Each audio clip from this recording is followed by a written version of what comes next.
Our top story at noon continues to be the breaking news of yesterday's mass shooting on the St. Francis campus.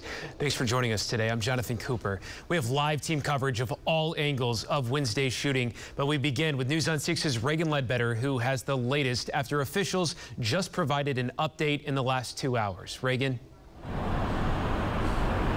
Jonathan, we had a lot of unanswered questions coming into today. We had a pretty good idea about what happened, but we didn't know why, and we didn't know who was involved. But now we know. Police say the shooter is Michael Lewis, who's from Muskogee, and they say he was intentionally trying to shoot and kill his doctor, Dr. Preston Phillips, who performed back surgery on the suspect just weeks ago. Police say the other victims involved in this were Dr. Stephanie Hewson, who worked at the office, Amanda Glenn, who was a receptionist in the same office on the second floor, and William Love, who was a patient. Now, Tulsa police said they also found a note in Lewis's pocket detailing his intentions to kill Dr. Preston Phillips and anyone else that got in his way. Now, here's a breakdown from police about what happened. They say on May 19th, Lewis went into the hospital for a back surgery, and Phillips was the doctor. They say Lewis was released from the hospital on May 24th. They say after Lewis was released from the hospital, he had called back to the doctor's office several times wanting additional treatment because he was in pain. They say he went back on May 31st, just a couple days ago, for additional treatment. And then yesterday he called again wanting more treatment.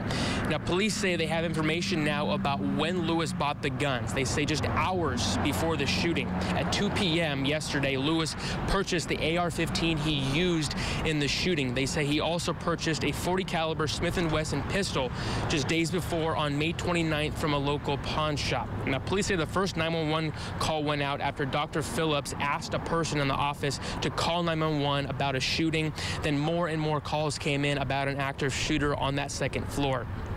They say at 4:55, a person called and clarified the second floor of the Natalie building was the site of the shooting.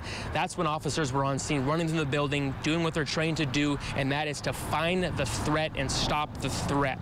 They say officers entered the building on the first floor, yelling Tulsa police. They heard gunshots of the suspect taking his own life just minutes later at 4:58. They say dozens of shell casings were found on that second floor. They say one of the victims actually held open a door for someone to escape the area.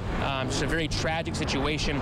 We also learned the suspect had called his wife either right before the shooting or during the shooting, telling her what he was doing. His wife immediately called the Cherokee County Sheriff's Office, who called police and alerted them to who the suspect was. Now, Chief Wendell Franklin said today, this is the tragedy, but he is proud of the work his officers did to rush in there as they're trained to do and stop the threat. Jonathan?